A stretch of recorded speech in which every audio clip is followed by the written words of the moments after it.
Je remercie beaucoup l'Artotech pour cette invitation. Et du coup, je vais commencer à vous raconter un peu mon travail, le processus de création, mes influences également. Et on va prendre un temps pour faire tout ça. Donc, je vais commencer par vous parler de ma relation la relation que j'ai avec les images et les images en général. Donc, ici, on est à l'Artotech, donc c'est un peu la maison de l'estampe.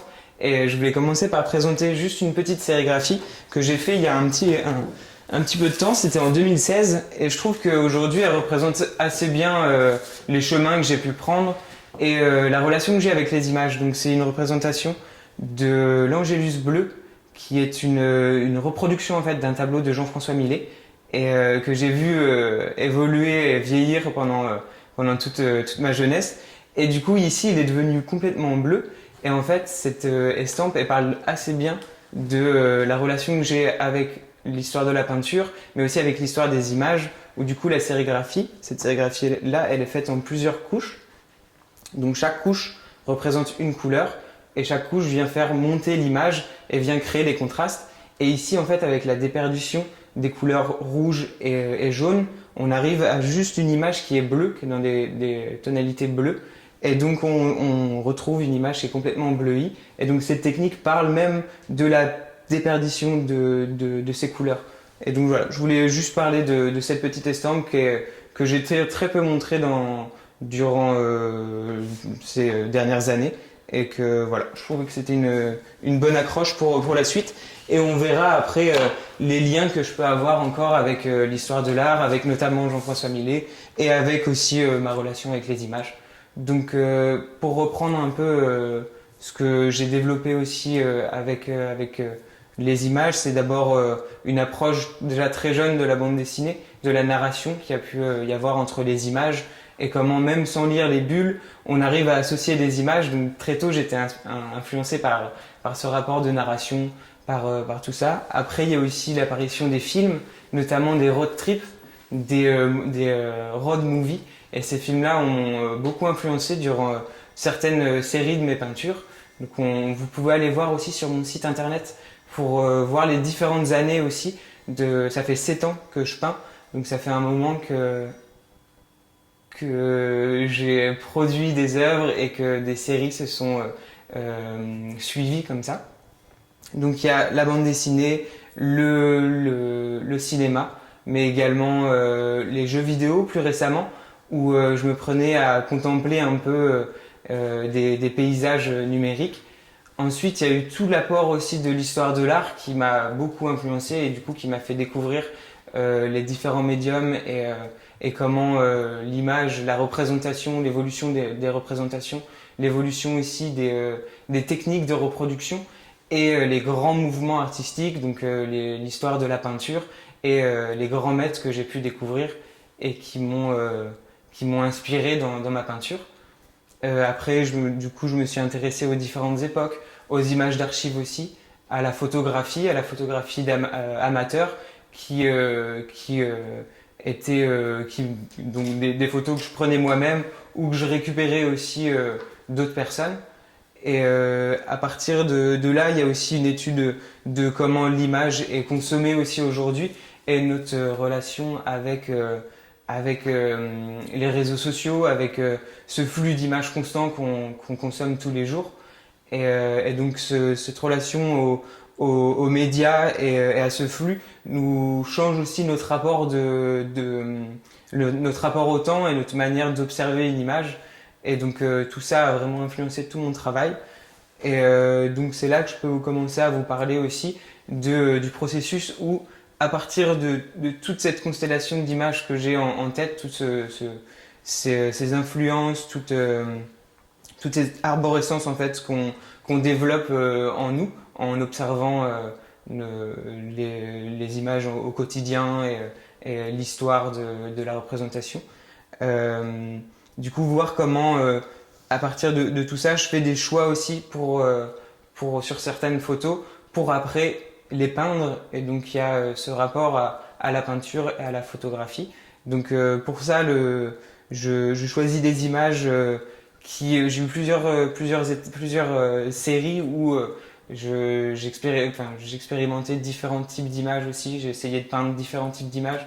Donc vous pouvez voir aussi depuis 2014, je suis passé par peindre des images d'archives, peindre des photographies que je fais, mais différents types de photographies, des mises en scène ou des photos du quotidien, des scènes banales en fait. Et donc ce processus de peinture, il passe par la création d'un châssis. Donc c'est quelque chose d'assez traditionnel, on va dire, dans la peinture, ce rapport à l'objet. Donc je construis mes propres châssis sur lesquels je tends une toile. Donc il y a la relation avec l'objet déjà qui est présent dans l'espace et aussi le format de cette fenêtre qu'on va créer et donc la relation aussi avec la tension de la toile qui est très importante aussi, je pense, quand on fait de la peinture. C'est vraiment ça qui m'a charmé aussi, d'étendre des pigments sur une toile. Donc à partir de là, une fois que le châssis est fait, que la toile est apprêtée, il y a le choix de l'image qui est fait. Et donc l'image, après, je viens la projeter en fait sur mes toiles. Donc on peut voir déjà ici, j'ai exposé quelques toiles que vous pouvez voir aussi sur mon site internet et qui c'est préférable de voir en vrai. Mais donc ce processus de projection en fait de l'image sur la toile, ça me permet en fait d'utiliser la photo comme conseil. En fait, je prends une photo pour obtenir un réalisme enfin tendre, me rapprocher du réalisme pour avoir une image qui est lisible au premier coup d'œil en fait. Donc tout ça, ça m'apporte une justesse dans les proportions, dans les perspectives également. Donc on peut voir ici un ensemble d'images qui est assez différent aussi. Et donc ce rapport à l'image peinte, ça m'amène dans le mouvement de la figuration. Et donc la peinture figurative a beaucoup évolué et il y a un retour aussi qui se fait dernièrement aussi. Beaucoup de jeunes peintres ont un attrait aussi, un retour à la peinture figurative. Et donc la figuration, pour moi, elle me permet en fait de traiter, de créer de la narration, de créer des liens entre les images, d'assembler des idées, de véhiculer un message également. Et donc tout ça me permet de créer des scènes, de faire passer du coup une idée aussi sur mon observation, l'observation que j'ai du monde.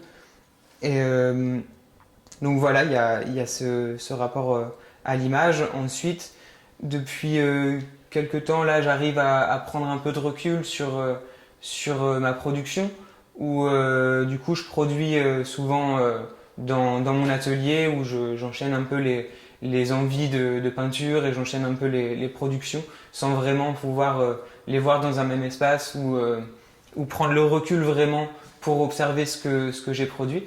Mais là, depuis quelques temps, j'arrive à discerner un peu des sujets ou des thèmes qui reviennent de plus en plus.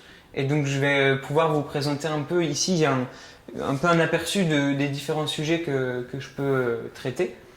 Et donc, je peux vous parler d'un sujet déjà qui est un peu plus récent, celui de l'enfance qui revient assez souvent maintenant. Donc, je peux vous présenter cette peinture ici. C'est un petit format et ce petit format m'a amené à commencer à peindre à l'huile. Je vous en parlerai après. Mais donc ce petit format qui présente du coup mon travail sur l'enfance, ce sujet de l'enfance, il me permet en fait de développer un rapport en fait sur la place. Ce qui m'intéresse, c'est la place et la vision que peut avoir l'enfant. Et du coup, ça nous amène aussi, ça m'amène à penser à notre rapport au futur également, à comment le monde évolue aussi, comment un enfant a la capacité d'être un peu entre deux mondes aussi. Ça crée c'est entre l'imagination, l'imaginaire et la réalité, et comment on peut éveiller aussi, comment à ce moment-là on éveille aussi son regard, et le fait d'éveiller son regard, ça a vraiment c'est quelque chose que j'ai essayé de théoriser, de développer pendant mon mémoire de fin d'études aussi. Il y avait vraiment cette idée d'éveil du regard ou de vraiment chercher à observer aussi le monde qui est autour de nous. Et donc voilà, ce rapport à l'enfance qui est ici. Et ce qui est intéressant, c'est aussi souvent des images qui m'appartiennent pas vraiment. C'est des images que souvent ma mère prend. Elle prend ses enfants en photo parce ça fait des années qu'elle éveille en fait des enfants. Et je trouve que cette relation avec la petite enfance, j'ai la chance de pouvoir avoir cette relation assez privilégiée avec ces moments de poésie. Et donc c'est intéressant aussi c'est un peu ce partenariat que je fais un peu avec elle où j'emprunte des photos qu'elle peut prendre, des situations assez poétiques qu'elle peut saisir en étant proche de ses enfants et après de les traiter à ma manière aussi. Donc je peux vous parler d'un autre sujet aussi que je développe depuis quelques temps aussi, c'est le rapport à la nature et à la culture. Donc ce rapport-là, c'est en quelque sorte vraiment la place de l'homme dans la nature aussi. Quelle est notre place sur cette planète, sur cet environnement, par rapport aux éléments ou par rapport à notre propre situation, donc à nos propres créations également. Donc tout ça, ça m'amène aussi à observer aussi certaines constructions de mes tableaux. Souvent, on voit je représente un personnage qui est de dos. Et donc ce personnage de dos vient emplir un peu la scène. On va peut-être avoir plus tendance à pouvoir se mettre à sa place aussi et du coup être un peu plus immergé dans la toile. Et tout ça vient peut-être d'une influence aussi de certains peintres comme je pense que tout le monde a un peu la connaissance ou déjà vu David Friedrich avec L'homme face à une mer de nuages qui est assez mythique quand même et qui a offert ce rapport en fait de comment se mettre à la place de la personne dans le tableau et avoir vraiment ce sentiment de contemplation en fait.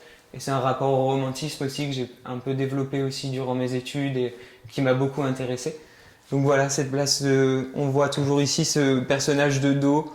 C'est toujours des scènes assez banales aussi, c'est des scènes de vie, des scènes de voyage aussi. Je suis beaucoup influencé par mes voyages.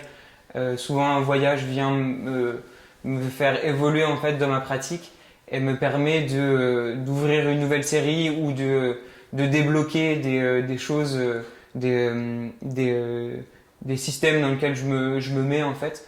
Et voilà, je vous parlerai à un moment quand je parlerai de la couleur parce que je pense que c'est important que je parlerai de la couleur. Beaucoup de gens vont attendre ce moment-là, mais je vais vous parler après d'un voyage pour parler de certaines étapes dans le traitement de la couleur. Également un autre sujet qui est assez intéressant et encore aujourd'hui, et je pense que beaucoup de gens l'ont vécu, mais c'est le rapport aux espaces clos.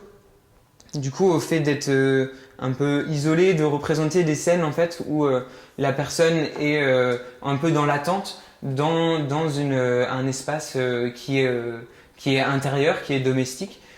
Souvent, il y a aussi une ouverture avec une fenêtre ou également une image dans l'image. Et cette image, elle permet d'ouvrir aussi sur un monde de l'esprit aussi, mais c'est souvent aussi juste pendant le moment où je prends la photo, je projette en fait, je m'amuse à projeter des images dans l'espace. Et du coup, ici, on voit que c'est une image qui vient s'étendre sur les surfaces et qui crée encore des ouvertures. Et donc, cette série de scènes d'intérieur, je l'ai commencé même avant les confinements qu'on a vécu. Mais du coup, le confinement a encore alimenter ce rapport, enfin mon rapport à ce sujet-là. Et voilà, je pense que c'est quelque chose qui va revenir assez régulièrement dans mon travail. Et c'est aussi des influences que je peux avoir avec Hopper ou des artistes qui ont également traité des scènes, des moments d'attente. Et souvent, c'était un rapport avec la société qui était autour d'eux, en fait. C'est vraiment une réaction directe avec leur environnement également. À part ça, il y a encore un autre sujet qui est assez intéressant et que j'ai développé il y a pas si longtemps. Je pense que la première fois, c'était lors d'une résidence que j'ai fait à Bubaov, à Prague. À Prague, je me suis un peu repris j'ai eu vraiment le temps de reprendre remettre en question un peu toute ma pratique, revoir un peu des références et j'avais commencé à faire une peinture, c'était une réinterprétation du tableau de Manet qui est Le Déjeuner sur l'herbe. Là, je l'ai pas ici, mais vous pouvez le voir sur le site internet si vous voulez. Donc c'était une réinterprétation de ce tableau-là en essayant de l'emmener ou dans ma sphère aussi, dans ma manière de penser à ce moment-là. Et du coup, le tableau, je l'ai nommé Manifestation d'un déjeuner parce il prenait plus la forme comme d'un spectre en fait qui réapparaissait. Et du coup, c'est un peu cette idée d'être pas hanté, mais animé par des tableaux qui ont marqué, enfin, qui m'ont marqué un peu. Et donc c'est à ce moment-là qu'on revient aussi vers Jean-François Millet, où c'est, je pense, un des premiers peintres que j'ai découvert très tôt, et c'est un peintre qui est de ma région, qui est de Cherbourg. Je suis né à Urville-Nacqueville, il était de Montville, c'était juste à côté.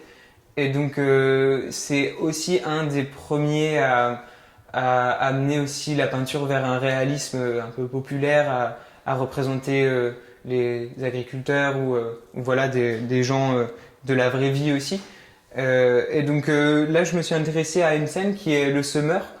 Et je trouve que c'est une scène qui est un peu en écho aussi. C'était en même temps que cette toile-là, je l'ai réalisée en même temps. Et rentrer un peu en réaction au fait de.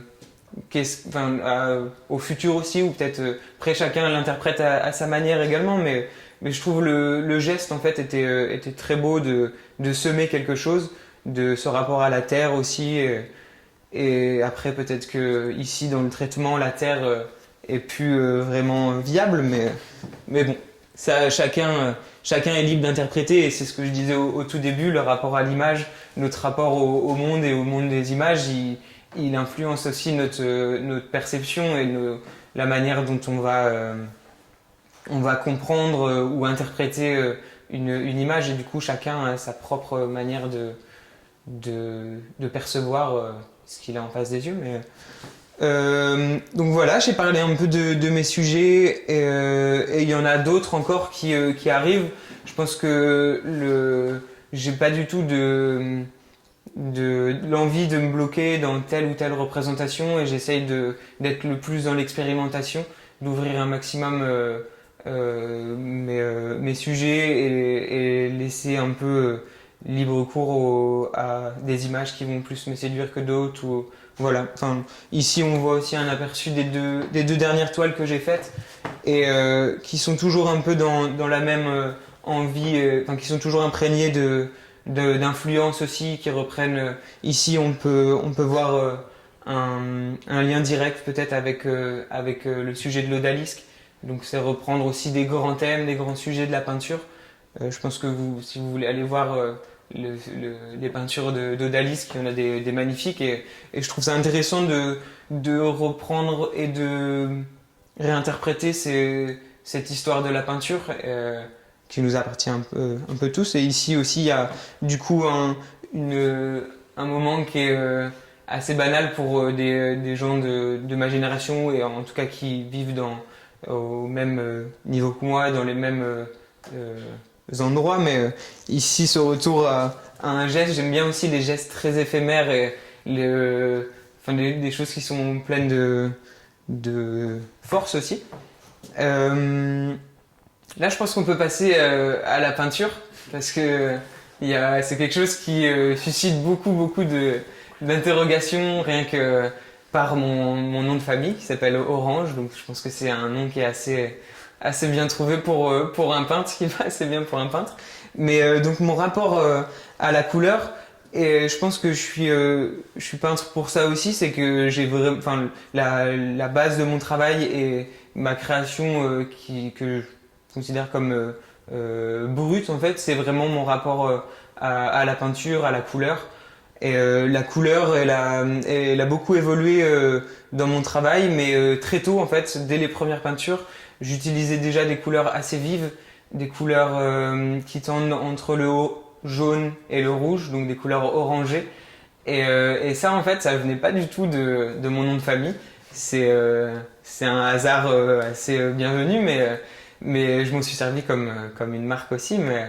Mais donc ce rapport à ces couleurs-là, il vient d'un moment assez éphémère, de l'observation un peu de luminosité. Et c'est le moment d'un coucher de soleil où il y a vraiment cette nappe de couleurs qui vient s'étendre sur toutes les surfaces. Et j'aimais en fait juste considérer que du coup la surface de la peau devenait assez semblable à celle d'une roche ou de la végétation. Et du coup c'était un prétexte aussi pour peindre et pour trouver des solutions techniques ou expérimenter. Et donc très tôt j'avais du coup cette gamme de orange et un bleu qui venait contraster en aplat. Donc il y avait vraiment cette confrontation entre deux zones. Vous pouvez aller voir sur le site, dans les années 2014-2015. Je me suis très vite enfermé dans ce système de peindre la figure enfin le sujet représenté en contraste orangé et après découper le reste avec un aplat de bleu. Et j'arrivais pas vraiment à me sortir de là. Et c'est du coup le voyage que je vais vous raconter. Pendant un voyage où je suis parti au Canada en échange scolaire, où du coup j'ai découvert une autre luminosité, une autre envie de représentation. Et en fait ça c'est arrivé au moment où du coup il y avait beaucoup de neige, tout était recouvert de neige, donc il y avait déjà une luminosité qui était assez intense dans le paysage. Et au moment où la nuit est tombée, du coup il y a eu tout l'éclairage public qui s'est allumé. Donc un éclairage électrique, une lumière électrique assez froide, mais cette lumière-là, vous pouvez même la voir ici. Elle est souvent orange. Et la nuit, j'ai une toile qui s'appelle comme ça, c'est la nuit tout est orange, parce qu'il y a vraiment toujours ce rapport à la surface et à une couleur, une luminosité qui s'étend sur les surfaces. Et donc ce rapport-là au Canada, il était assez saisissant parce que c'était vraiment une lumière assez exacerbante et du coup que j'ai voulu capter et représenter. Et c'est arrivé avec l'utilisation du coup du fluo. Et le orange fluo venait en fait combler cette attente de luminosité en fait en fond de toile. Et donc j'ai commencé à utiliser toujours ce orange mais avec ce fluo et je l'utilisais en sous-couche. Donc ça a donné vraiment un aplat de lumière et je fais monter mes contrastes en fait petit à petit en la vie. Donc il y avait toujours cette vibration qui était intéressante dans ma peinture où j'avais vraiment envie de garder cette lumière. Après ça a évolué aussi. J'étais beaucoup à l'acrylique pendant plusieurs années. Et là, ça fait peut-être un an, je pense que je suis passé à l'huile. Donc ça m'a donné d'autres opportunités aussi. J'ai commencé à peindre avec des pigments fluo, donc ce qui m'a permis de modeler plus facilement aussi cette luminosité fluo en fait. Et donc l'huile m'a apporté aussi d'autres manières de tendre mes fondus, de créer des effets de matière aussi. Voilà, je pense que c'est à peu près tout aussi. Mon rapport à la couleur, il évolue constamment. Là, l'huile m'amène à d'autres effets. Je pense que celle-ci est assez intéressante sur du coup cet effet de sous-couche et de vibration parce que j'ai vraiment travaillé cette peinture de cette manière-là où j'ai fait vraiment un aplat et après je suis venu peindre. Donc ça c'est une peinture à l'huile aussi. Et donc je voulais vraiment avoir une vibration autour du mur. Le titre c'est le mur blanc aux émanations orange et donc je voulais vraiment ce rayonnement en fait et c'est pour ça aussi que j'ai peint les bords pour qu'il y ait vraiment aussi l'émanation se poursuive aussi sur le mur. Donc j'expérimente aussi des choses comme ça.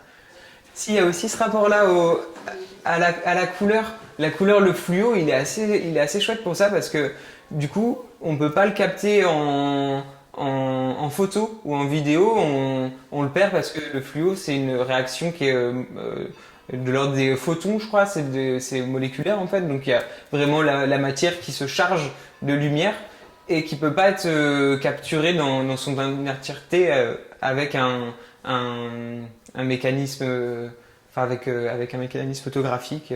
Voilà, ça aussi, ça me tient à cœur de conserver ce rapport au fluo parce que du coup, ça protège en quelque sorte l'aura de la peinture. Après, voilà, dans les expérimentations, j'ouvre aussi mon travail à plein d'autres choses. Là, ça fait longtemps que j'ai pas fait d'exposition, mais avant, quand j'exposais, j'essayais de penser à l'espace.